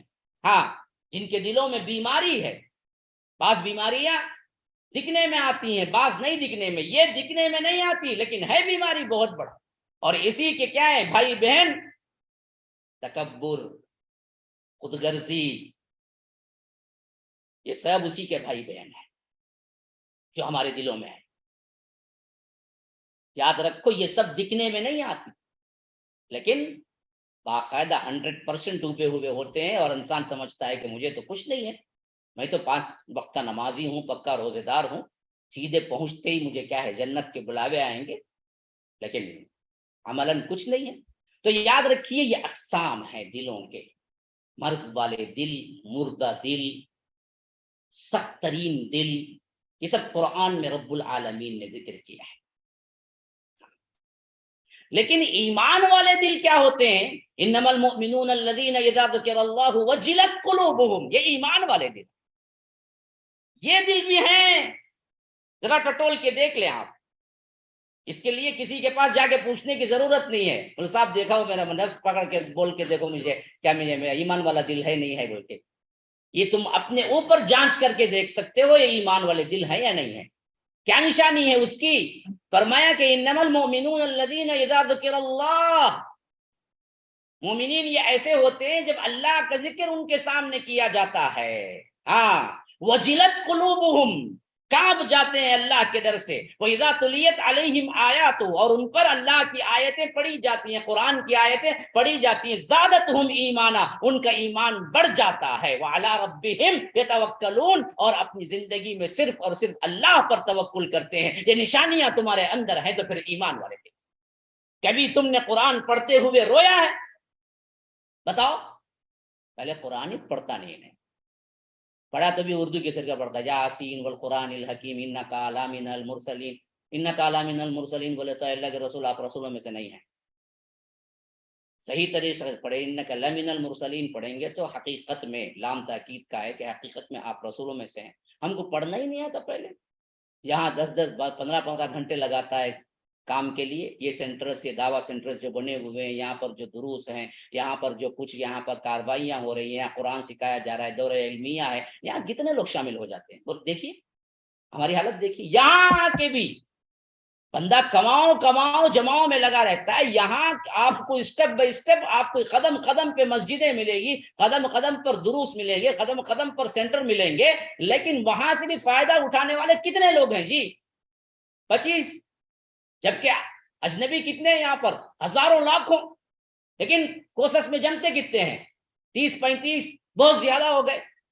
بہترین چیز ہے, چھٹی کے دن رکھتے ہیں تاکہ عوام آئے, ان کو خلل نہ ہو. لیکن آ کر صحیح قبول کر کے پڑھنے والے, اپنے دل کو بنانے والے کتنے ہیں؟ قرآن پڑھنا ہی نہیں آیا تو پھر کہاں روئیں گے, کہاں سمجھیں گے؟ وَإِذَا تُلِيَتْ آيَاتُهُ زَادَتْهُمْ ایمانا, قرآن کی آیتیں پڑھی جاتی ہیں تو ایمان بڑھ جاتا ہے. بولو کس کا ایمان بڑھا کبھی قرآن پڑھ کے؟ سمجھے تو نہ بڑھے گا. ہم کو تو کچھ نہیں معلوم ہے. ہم کو بھی تراویح میں امام صاحب پلٹ کو بولنا دوسری رکعت میں سجدہ ہے بولے تو سجدہ کرتا ہوں. ہیں پورے کے پورے اختلاف کو ملا کر بھی صرف 15 سجدے, 15 سجدوں کی آیات بھی یاد کرانا تو امام صاحب کو بولنے کی کبھی ضرورت میں پڑیں گی دوسری رکعت میں سجدہ ہے, پہلی رکعت میں سجدہ ہے, کیونکہ وہ پڑھتے ہی اسے میں یاد آؤں گا یہ سجدے کی آیت انہوں سجدہ.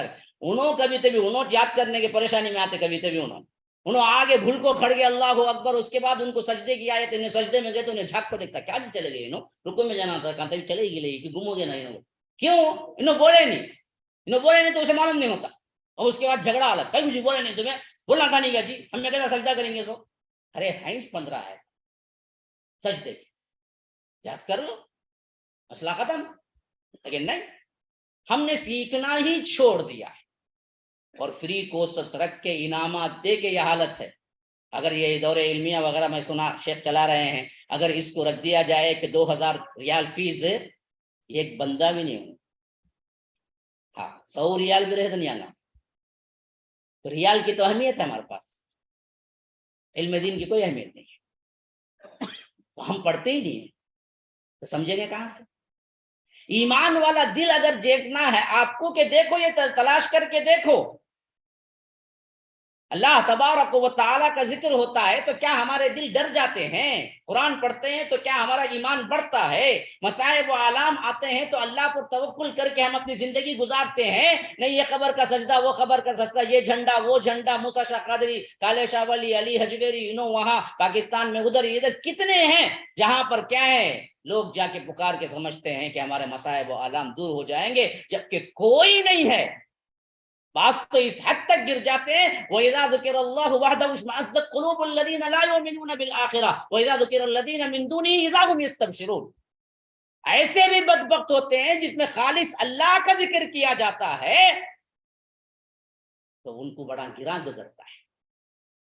وَحْدَهُ اشْمَأَزَّتْ قُلُوبُ الَّذِينَ لَا يُؤْمِنُونَ بِالْآخِرَةِ، جو آخرت پر ایمان نہیں رکھتے، اللہ کی وحدانیت، اللہ کی عظمت بیان کرے تو انہوں کیا بولتے یہ سب نہیں جی، ولیوں کی عظمت بولو جی، ولیوں کی۔ ہاں وَإِذَا ذُكِرَ الَّذِينَ مِن دُونِهِ، اللہ کو چھوڑ کر دوسروں کی عبادت اور ان کی پرستش اور ان کے لحاظ سے بڑائی اور ان کے نادر واقعات بولے جاتے ہیں جو جھوٹے ہوتے ہیں تو اس کے دل کیا ہے خوشی سے بھر جاتے ہیں۔ یہ پکے مشرک دل ہے، ایسے بھی ہے ہمارے اندر بہت سے، خالص اللہ کی وحدانیت بولے تو سننے نہیں ہوتا ان کو۔ ہاں بیٹھا ہوا ہے حیدرآباد میں ایک سب مشہور ہے، ایسے ایسے باتیں کرتا ہے، نہ لوگوں کا ڈر نہ اللہ کا ڈر، کبھی اللہ کی وحدانیت نکلی ہی نہیں، صرف اور صرف بکواس ہے، ولیوں کی کرامات کے نام پر جھوٹ ہے، لیکن پبلک یوں جمتی کہ آپ کی نگاہ جہاں تک جائے گی وہاں پر وہی توحید کی مجالسیں دیکھو، اس کے مقابلے میں بہت کم۔ کیوں؟ وجوہات ہو گئے شیخ، ٹائم ہو گیا نا، علاج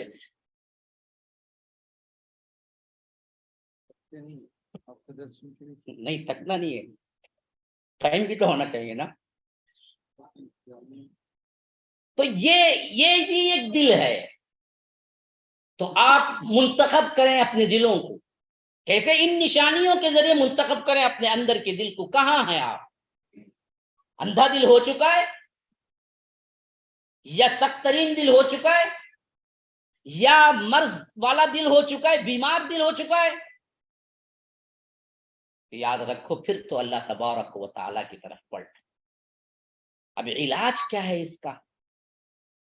علاج تو سب سے اہم ترین اللہ تبارک و تعالیٰ کا قرآن ہے، یاد رکھیے۔ اتل ما اوحی الیک من الکتاب واقم الصلاۃ ان الصلاۃ تنہی عن الفحشاء والمنکر ولذکر اللہ اکبر۔ ذکر الہی اصل میں اللہ کا کلام ہے سب سے زیادہ، اور دلوں کا اطمینان ذکر الہی میں ہے۔ الذین آمنوا وتطمئن قلوبهم بذکر اللہ، الا بذکر اللہ تطمئن القلوب۔ آگاہ ہو جاؤ، خبردار، یاد رکھو دلوں کا اطمینان اللہ کے ذکر سے ہے بس۔ اور اللہ کا ذکر کیا نہیں ہے تسبیح کے دانے ڈھکلتے اللہ اللہ، بعض لوگ تو وہ کرتے، بعض لوگ بات کرتے، بزنس کرتے، چلتے پھرتے، سگریٹ بھی پیتے، لیکن تسبیح چلتی رہتی، وہ پتہ نہیں وہ کیا کون سا وہ تسبیح چلتی ہے، اندر کا دل سے کچھ طبی الگ آواز آتی، پتہ نہیں، تسبیح تو چلتی رہتی ہے ان کی، وہ نہیں ہے۔ ذکر ہے کیا اصل؟ قرآن سے پوچھو، قرآن کہتا ہے وَلَذِكْرُ اللَّهِ اکبر، سب سے بڑا ذکر کیا؟ اتل ما اوحی الیک من الکتاب واقم الصلاۃ، جو نماز میں تم پڑھتے ہو، جو وحی ہے قرآن، یہ پڑھو، دلوں کی حیات اسی کے اندر ہے۔ تمام بیماریوں کی جڑ فساد، قرآن کا نہ پڑھنا کفر اور شرک ہے۔ تمام بیماریوں کو نکالنے کی واحد شفا قرآن ہے۔ قد جاءتکم، سورہ یونس میں، قد جاءتکم بینۃ من ربکم وشفاء لما فی الصدور وَهُدًى وَرَحْمَةٌ لِّلْمُؤْمِنِينَ۔ اللہ کا قرآن گواہ ہے، میری بات نہیں ہے، یاد رکھو، اللہ کا قرآن گواہ ہے۔ اللہ کہتا ہے قد جاءتکم بینۃ من ربکم، تمہارے رب کی طرف سے تمہارے پاس روشن دلیل آ گئی، موعظۃ من ربکم، سب سے بہترین کیا موعظت آ گئی۔ کیا موعظت؟ قرآن کلام اللہ کیا ہے؟ شفاء لما فی الصدور، تمہارے دلوں کی شفا ہے، تمہارے سینوں کی شفا ہے۔ قرآن کو پڑھو، قرآن کو یاد کرو، قرآن سیکھو، قرآن پڑھتے رہو, ہر معاملے میں قرآن کو لے آؤ اپنی زندگی میں. یاد رکھو علاج شروع ہو گیا وہاں سے تمہارا. اب دوسرا اسٹیپ کیا ہے؟ علماء مفسرین اور محدثین کس پہ کہتے ہیں؟ دلوں کے علاج کے اعتبار سے اسلام اور ایمان کے بعد, ذکر الہی کے بعد, کلام الہی کے بعد سب سے بڑا فساد جو شروع ہوتا ہے کثرت کلام, کثرت شہوات, کثرت عقل کھانا. یہ تین چیزیں علاج ہیں اصل میں دل کی. یہ جتنا کم کرو گے اتنا تمہارا دل واقعتاً پاک صاف ہوگا, تزکیہ نفس ہوگا. جتنا بڑھاؤ گے اتنا ہی برباد ہوگا. ہاں, آج سے تہیہ کرو, ایک بندہ بھی مان لینا, یاد رکھو میرے آنے کا مقصد پورا ہو جائے گا. تہیہ کرو, وعدہ کرو, کثرت کلام نہیں, ضرورت کی بات کرو, ضرورت ہے بات کرو بس. اللہ کے رسول صلی اللہ علیہ وسلم نے تو یہاں تک فرمایا من کان یؤمن باللہ والیوم الآخر فلیقل خیرا او لیصمت. جو شخص اللہ پر, یوم آخرت پر ایمان رکھتا ہے اس کو چاہیے کہ وہ بولے تو خیر بولے, اچھا بولے. نہیں آتا کچھ بولنے, خاموش رہے, بیکار کی بات نہیں. آج دیکھیے انسان بولتا میرے پاس ٹائم نہیں, لیکن ذرا غور کر کے دیکھیے صرف بیکار کی بات میں وہ تقریباً دن کے 4-5 گھنٹے بیکار بتا. بیکار, ایک چائے کے لیے بیٹھو آدھا گھنٹہ, حالانکہ چائے پینے کے لیے 3 منٹ پر کافی ہے. بہت مزہ لے لے کے پینے کے لیے 5 منٹ کافی, لیکن ہمارا ایک چائے کا دورہ آدھا گھنٹہ چلتا. کیوں؟ بیکار کی بات, ادھر کی ادھر کی, اس کی غیبت اس کی غیبت, انہیں ایسا کرا انہیں ایسا کرا, نہیں تو دل لگی ہنسی مذاق, کسی کو چھیڑنا. کثرت کلام, کثرت کلام برباد ہے. اللہ کے رسول صلی اللہ علیہ وسلم میں ساتھ میں صحابی تھے, صحابہ وہ کون تھے جن کو اللہ کے رسول نے زبان پکڑ کے کہا کہ ہاں, حضرت معاذ ساتھ میں تھے. تو جب وہ پوچھے کہ اے اللہ کے رسول آپ مجھے بتائیے جنت سے دوری, جہنم سے دوری اور جنت میں داخل ہونے کے سب سے بہترین طریقے, اور میں اس سے داخل ہو جاؤں. تو اللہ کے رسول نے بہت بڑی بات تم نے پوچھی, اور ذکر کرتے ہوئے آخری میں فرمایا ان سب کا مجموعہ میں تمہیں بتا دوں کیا ہے. زبان کو پکڑ کے کہا کہ اس کو بند رکھو. اللہ کے رسول کیا اس کی وجہ سے بھی لوگ جہنم جائیں گے؟ کہا کہ معاذ میں تمہیں مدینے کے بڑے لوگوں میں, علم والوں میں شمار کرتا, تم یہ بات پوچھے. اسی کی وجہ سے تو اللہ تبارک و تعالی جہنم میں منہ کے بل گرائے گا لوگوں کو اور کھینچ کے جہنم میں پھینکے. یہ زبان ہے, یہ زبان ہی کی وجہ سے لوگ جہنم میں جائیں گے. اس کو پکڑو, صرف وہ بولو جو سچ ہے اور جہاں بولنا ضروری ہے, بس. بقیہ خاموش رہو. من سمت نجا, جو چپ رہا وہ نجات پاتا ہے. تو پہلے کلام کی کثرت نکالو, مفید کلام کرو, اور کلام بھی وہ کرو مفید جو ضرورت کی ہے بس. بقیہ وقت علم میں لگاؤ. آج تو ایسے ایسے ایپ ہیں, ایسے ایسے انٹرنیٹ میں ہر قسم کی فحاشی, ہر قسم کی ظلمات, لیکن اس میں ایک اچھائی یہ بھی ہے کہ تم لاکھوں ڈالر خرچہ کر کے بھی تم وہ کتابیں خرید نہیں سکتے, لے آ نہیں سکتے. وہ مخطوط ہے, وہ کتابیں بھی تمہیں انٹرنیٹ میں مل جاتی ہیں. کھلا ہوا ہے تمہارے لیے دونوں آپشن. یہ انٹرنیٹ دو دھاری تلوار ہے. غلط میں استعمال کرو گے برباد ہو کے رہ جاؤ گے, لیکن اچھائی میں استعمال کرو گے تو یاد رکھیے کہیں اونچے وہ مقامات پہ پہنچ سکتے ہیں جہاں پہلے کا انسان سوچ بھی نہیں سکتا. میں ایک مرتبہ بھینسا گیا تھا, ہمیشہ بیان کرتا ہوں میں واقعہ. وہاں پر 3 بھائی مل کے آئے, میرا پروگرام بھائی کنڈکٹ بھی کیے تھے, کہ وہ بتائے تھے کہ میرا جو پوسٹر بنا وہ ایک میرے بھائی نے کیا اور آپ سے ملنے کی بہت تمنا بھی رکھتا ہے. میں نے کہا کہ لے آؤ بھائی, کوئی مسئلہ نہیں. تو وہ پہلے تو چیئر ڈالنے لگے, مجھے تعجب لگا کہ آتے ہیں, پھر اس کے بعد چیئر بھی آپ کھڑے ہو گئی بات کر, اچھا چیئر ڈال گئے. تو وہ بندے کو تقریباً 25 کے اوپر ہی رہیں گی ان کی عمر, ایسے اٹھا کے لے آئے جیسے کہ کیا ہے گود میں بچے اٹھا کے لے آتے, چھوٹا بچہ اٹھا کے. اوپر کا پورا دھڑ تو کیا ہے بالکل فٹ فاٹ ہے, جیسے کہ ایک آدمی کو 30 سال کا دیکھتے ہیں بالکل, لیکن نیچے کا پورا دھڑ مفلوج ہے, کچھ کام نہیں کرتا. ایسے ایسے اٹھا کے لے آئے, کندھے پہ وہ لے آ کے کیا ہے سیٹ پہ بٹھائے. کہا کہ یہی ہے وہ جو پوسٹر بنائے ہیں آپ کا, اور ہمارا ہر پروگرام کا دینی ہر ہفتہ جو ہوتا ہے وہ یہی بناتے. میں نے کہا کہ اس حالت میں, کہا کہ ہاں شیخ یہ اپنے طور پر خود نیٹ میں جا کے فوٹوشاپ سیکھے، خود کیا ہے اپنی محنت سے یہ سب چیزیں سیکھے، اور آج انٹرنیٹ کے اچھے قابل لوگوں میں ہے، اور جو پوسٹرز وغیرہ دینی کام جو بھی انٹرنیٹ سے ہونا وہ سب بیٹھ کے کرتے ہیں، اور اس حیثیت سے ثواب کا آپ اتنے بھی مفلوج ہیں کہ اللہ نے آپ کو ٹانگیں نہیں دی؟ آپ کیوں نہیں کر سکتے وہ کام؟ آپ بھی تو کر سکتے ہیں۔ ایک ڈیم اینڈ ڈف میں نے اپنی آنکھوں سے دیکھا حیدرآباد میں، پیدائشی ڈیم اینڈ ڈف۔ ہاں، اصل میں جو کیا ہے بہرا ہوتا ہے نا جی، وہ اصل میں گونگا بھی ہوتا ہے، کیونکہ سنتا ہے تو بچہ بولتا ہے، سنتا ہی نہیں ہے تو بول نہیں سکتا۔ تو اصل کیا ہے، گونگا ہونا ضروری نہیں ہے، بہرا ہونا ضروری ہے۔ بہرا اگر ہو گیا نا انہیں آٹومیٹیکلی مقدرہ گونگا بھی ہے، کیونکہ وہ سن نہیں سکتا تو بول بھی نہیں سکتا۔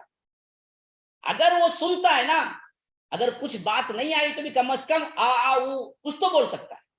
لیکن جو پیدائشی بہرے ہوتے ہیں وہ پیدائشی گونگے بھی ہوتے ہیں، جسے ہم مکہ بولتے ہیں۔ پیدائشی گونگا اور پیدائشی بہرا ہندو گھرانے میں پیدا ہوا، پیدائشی گونگا پیدائشی بہرا ہندو گھرانے میں پیدا ہوا۔ اشارات کی ایک لینگویج ہے، اشارے کی ایک لینگویج ہے، اس لینگویج پہ خود جا کے انٹرنیٹ پہ کتابیں اسی لینگویج میں پڑھ کے مسلم بن کے مسلمانوں کو دین کی تبلیغ کرنے آدھے گھنٹے کا بعد نماز عشاء لیکچر اسی مسجد میں بیٹھ کے وہ دیتا ہے۔ آپ ان سے بھی گئے گزرے ہو گئے، اندھے بہرے ہو گئے۔ اللہ نہیں پوچھے گا آنکھ دیا ہے تو کیوں، کیا کیا تم نے، کان دیا ہے تو کیا کیا۔ نیٹ کا زمانہ وہ بھی ہے، یاد رکھو، میں آنکھوں سے دیکھا، کبھی میں نے کسی سے سیلفی نہیں لی۔ ہاں، لوگ مجھے بہت زیادہ کیا سیلفی لیتے ہیں میرے ساتھ، میں نے کبھی کسی سے آج تک التجا نہیں کی سیلفی کی، لیکن اس بندے سے میں نے کہا کہ بھائی تم میرے ساتھ کھڑو، میں تمہارے سیلفی لینا چاہتا ہوں۔ زندگی میں نے ایک مرتبہ کہا کسی سے تو وہی بندہ تھا، نوجوان بچہ، وہ بھی بالکل نوجوان۔ آج وہ کئی ایسے اندھے بہروں کی ٹیم کا لیڈر ہے جو کہ اس نے محنت کر کے اسلام قبول کروایا۔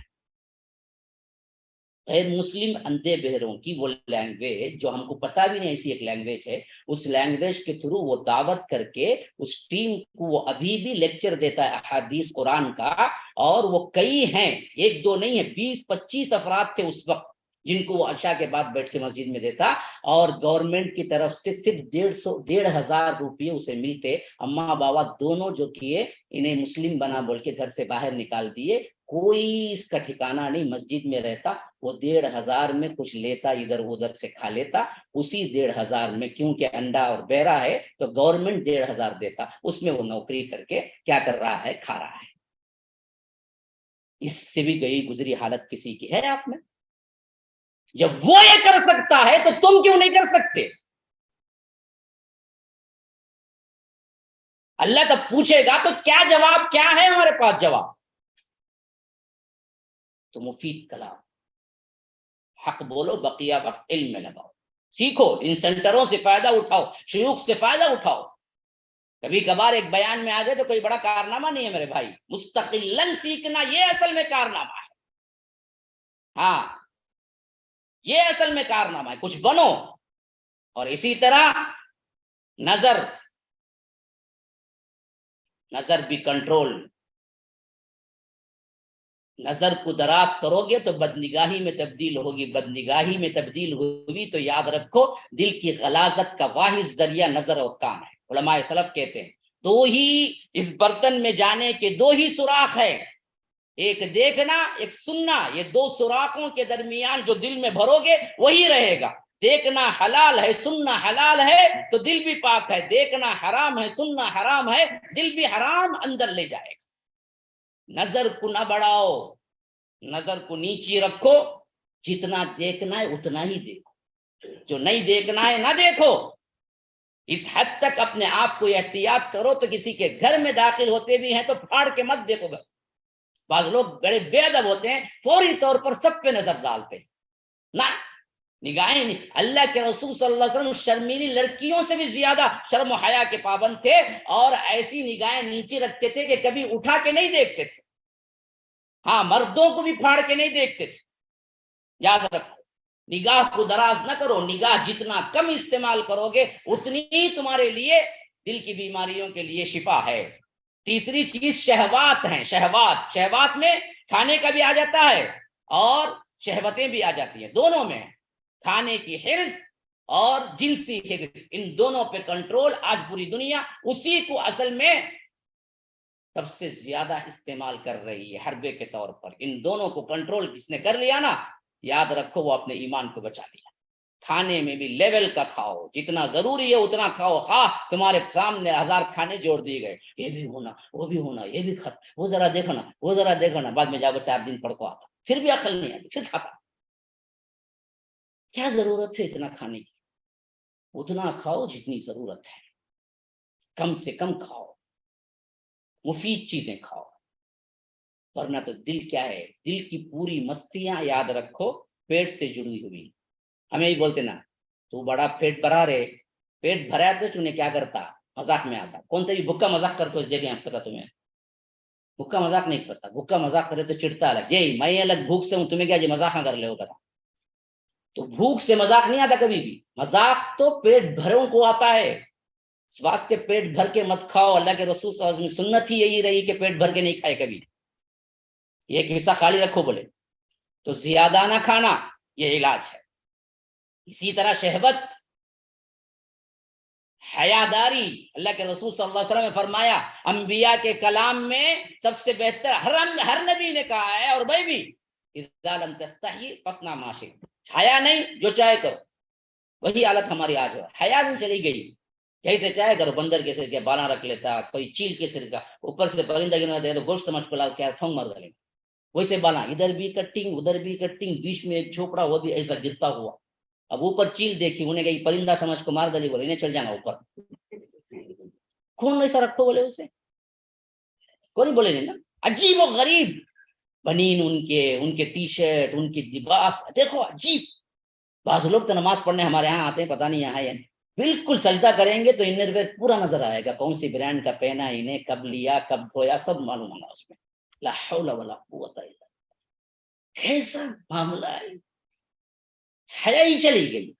ایک حیاداری جو ہوتی تھی نا ہمارے بڑوں میں, وہی چلی گئی. میں ہمیشہ کہا کرتا ہوں ہمارے بوڑھوں کے چہروں پہ جو نورانیت آج ہے, شاید کہ ہمارے نسل کے جو بوڑھے آئیں گے نا بعد میں, ہم جو بوڑھے بنیں گے نا, ہمارے چہروں پہ وہ نورانیت نہیں رہے.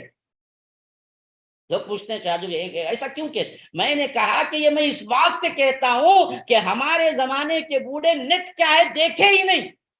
جب وہ بوڑھے ہوئے تو ان کے چہروں پہ اللہ نے بزرگی اور نورانیت عطا کی. ہم جو بوڑھے ہوں گے نا, ان میں 99.9% فحاشی اور یعنی کے سائٹ پہ زندگی میں کبھی نہ کبھی جا کے ہی آتا. تو ہم جو بوڑھے ہوں گے ہمارے چہروں پہ نورانیت نہیں ہوگی. حالت ویسی ہو چکی ہے فحاشی میں ہماری. 3 منٹ کی بھی ضرورت نہیں, میں ختم کرنے ہی والا تھا, ویسے میں بول دیا تھا کہ شیخ نے اجازت دی علاج بھی بولو تو علاج پہ بولا. بس یہ 4 باتیں یاد رکھ لینا علاج کے طور پہ. ہاں 4 باتیں, کیا کیا بولو, علاج 4 بتایا تھا. ایک تو ذکر اللہ قرآن, دوسرا ہاں زبان, تیسرا کانا, چوتھا شہوات میں دونوں, پیٹ بھی جنس بھی, جنسی شہوات. اللہ تبارک و تعالی ہم نے جو کچھ بھی سنا ہے عمل کی توفیق عطا فرمائے. اللہ تبارک و تعالی جیسے ہم سب کو یہاں اکٹھا کیا ہے, امام الانبیاء سید المرسلین و آخرین جناب محمد رسول اللہ صلی اللہ علیہ وسلم کے ساتھ جنت الفردوس میں بھی اکٹھا فرمائے. هذا وباللہ التوفیق صلی اللہ.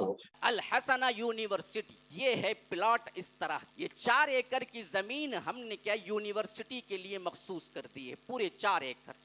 اور ادھر ہم نے 20 پلاٹ بنائے ہیں, صرف 20 پلاٹ. یہ بہترین اپرچونٹی ہے ان لوگوں کے لیے جو دنیا و آخرت میں فلاح چاہتے ہیں.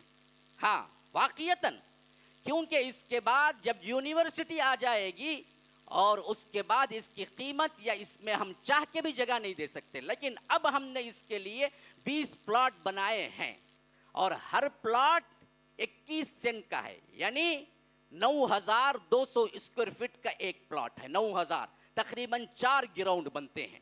اس میں کیا کیا ہم دیں گے آخری صفحے پہ، اس کے اندر ہم مسجد لائیں گے پلاٹ خریدنے والوں کے لیے، اور ساتھ میں جدید ٹیکنالوجی کے جو ضروری اشیاء ہیں جم وغیرہ وہ بھی لائیں گے، اور اس کے ساتھ ساتھ اس کے اندر ایک کلب ہاؤس ہوگا، ایک نساء کے لیے، عورتوں کے لیے الگ سے بیانات کے لیے ان کے لیے الگ سے ایک کالج ہوگی، اور اسی طرح مردوں کے لیے کالج ہوگی، کلیے مختلف ہوں گے، ان کلیات کو جوڑ کر یونیورسٹی لیول تک پہنچے گی یہ، اور انشاءاللہ العزیز اس کے ساتھ ساتھ 24 آورس 24/7 سیکیورٹی کا انتظام ہوگا، اور سوئمنگ پول ہوگا، اور اس کے ساتھ ساتھ آپ دراصل گارڈننگ وغیرہ کرنے کا شوق ہے تو آپ اپنی زمین میں گارڈننگ کر سکتے ہیں، کیونکہ 10,000 اسکوائر فٹ ملتا ہے، تقریباً آپ اس میں سے 1,000 یا 2,000 یا 3,000 بھی آپ اپنا گھر بنا لیں،